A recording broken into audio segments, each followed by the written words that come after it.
Hi everyone, I'm Arin. So what did you guys think about those speeches? All good? Where's the applause? I'm 13 years old and I'm in 8th grade at the Pike School in Andover. I took Praise Uncle's class a year ago to be more comfortable talking in front of people. Now, I'm on the speech team in my class. For my first speech, I talked about baseball. I was really nervous. I talked all quiet and I didn't use any hand gestures. And by the ending, I made a speech about baking, where I talked about baking. I taught everyone how to make my famous chocolate cake, and I even brought one in for Praise Uncle's birthday so he could cut it. So, Praise Uncle's class really helped me, so much that now I'm even competing for my school. I'm thrilled at what we, the children, can do. As always, I get goosebumps when I have to introduce a chief guest. Today, it is my pleasure to introduce Mr. Siri Singh Khalsa, one of the pillars of the Boston community and a good friend of Praise Uncle. Siri Singh Khalsa is both a minister of the Sikh religion and a founder and president of the Boston Language Institute, which for 36 years has taught over 170 languages to 91,000 students. The Institute also trains English teachers who are currently teaching English to foreigners in over 30 countries around the world. Siri Karmji speaks French and holds a bachelor's degree in history and French from Haverford College. Haverford College. Haverford College? Haverford. Haverford? We're very sensitive about that, the Harvard name. Haverford College? You did good. And a certificate in French studies from the University of Montpellier in France. An avid reader and traveler, Siri Karmji practices and teaches Kundalini yoga and meditation and lives in a Sikh spiritual community called Ashram in Millis, Massachusetts. Please welcome Mr. Siri Karmji.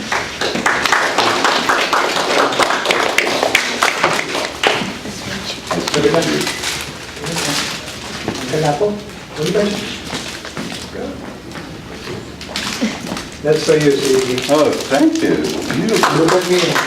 Look at me better. Yeah, thank you. Wow. Cool. Sweetie, would you hold these for me?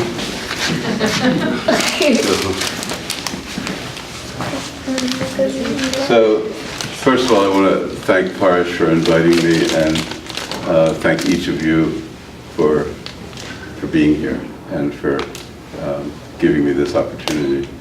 First of all, in my own experience in high school, actually in 8th grade, our high school went from 8th grade to senior year. I took public speaking once a week. And so we started at age 12. And when Parish said, well, the students will be 12 years old, I guess he averaged it out. I thought, okay, so it'll be similar to what I experienced growing up in high school. And when I first walked in, and Krisha was speaking about physical exercise, I was very impressed and very surprised. And I was impressed with each of you because the skill, I didn't expect to find the maturity and the skill that I saw when I walked in here and sat and listened to each of you. I was very impressed with your talk about suicide. It's a hard thing to talk about. It needs to be talked about, as you said. And so I've been thinking, what could I say that would make a difference? This is a challenging time in our country and our world. And I have a certain perspective from living on a spiritual path, living in a spiritual community, and also being a businessman and the CEO of a corporation.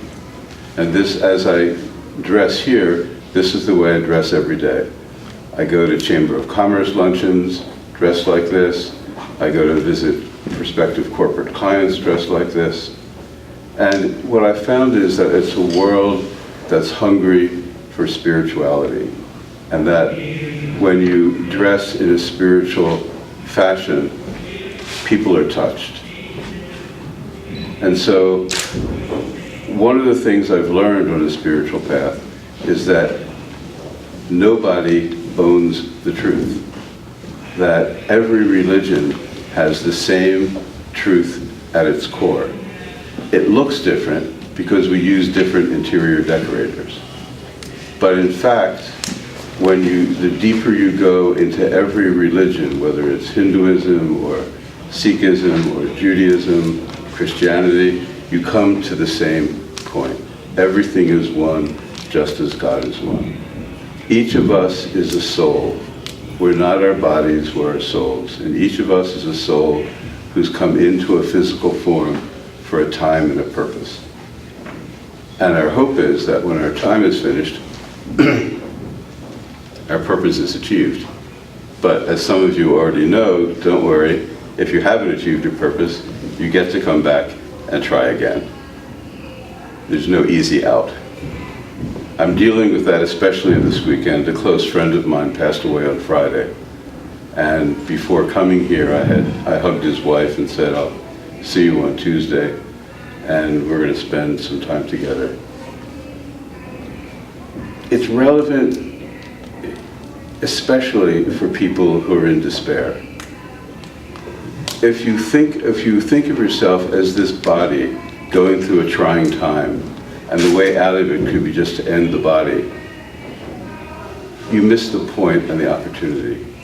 Because we're not our bodies, we're our souls. And as souls, we're given a form, a human form, to grow in. All of the Eastern religions teach that while the soul is universal, the experience of it requires a physical form. And we are given this form in order to work through the issues that we come to work through. As souls, we know what we have to experience in order to grow as souls.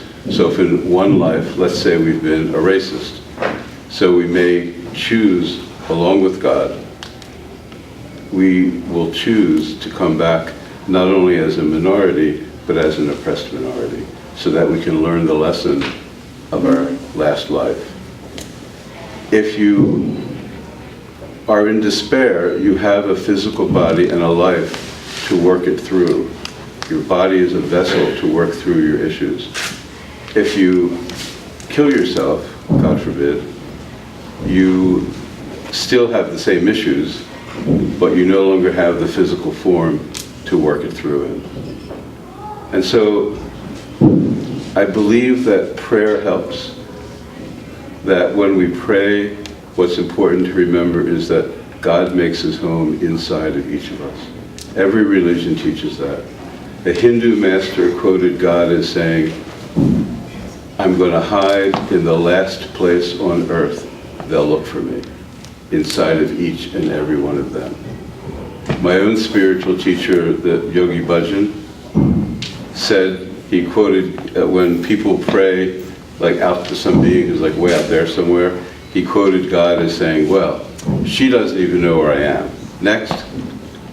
And you can't have humor in religion. And of course Jesus said, I will dwell with thee in thy heart. Every religion says the same thing. And so when you pray, look inside yourself, because that's where God lives, inside of each and every one of us. About 2 years ago, I went to something called the Parliament of the World's Religions. It was held in Salt Lake City, Utah, and has been held every 5 years since 1893. And about 10,000 people came from every religion you could imagine, from all over the world. And there are even atheists, people who don't believe in God, who are trying to lead an ethical life, a good life, without God. It doesn't work for me, but it's still a free country. Emphasis on still. I met there a former neo-Nazi, somebody who had grown up as a skinhead doing all the hateful things that neo-Nazis do. And now he was going around the world talking to people who were in that lifestyle or in danger of getting into it, and trying to help them out of it. And I asked him, what turned your life around? He said two things. First of all, there's a very practical side. If you're a neo-Nazi and you get to be 23 or 24, you have to find a job. Nobody's advertising for neo-Nazis. So in that moment, with that very practical space opened up, where he literally, as he said, I had nothing to do, a woman showed him a great kindness. And that kindness touched his heart and healed his heart. Because people who hate don't really hate the Jews or the Hindus or the blacks. They hate themselves, and they don't know how to express it. And so they reach out. I grew up in a very racist environment. I went to a boarding school that was founded for poor, white, male orphans. My father had died when I was 2, so they redefined everything but white. So they redefined orphan to mean only fatherless. And I was raised Jewish, and I experienced, not very young, but starting at around age 12, a great deal of anti-Semitism, along with the people who hated the blacks who couldn't come to our school. And so I'm very sensitive to these issues. I didn't go back, I had nothing to do with that school for about 30 years. And then through a series of events, I got back in touch with classmates, and I went back on Founders Day to the school, and I got to talk to these kids who had been bullies when we were little. And they had become human beings. They grew up.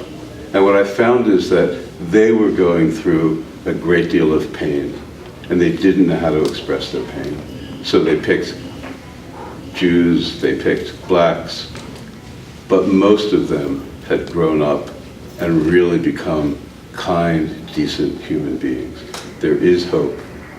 And the hope starts by looking into your own heart and seeing God there and starting a dialogue, starting a conversation. Waheguru Ji Ka Khalsa, Waheguru Ji Ki Fateh. Thank you. Awesome. Your punishment is not over. Oh, okay. Go back. So now what we'll be doing is we'll be calling the graduates and we can hand them the certificates.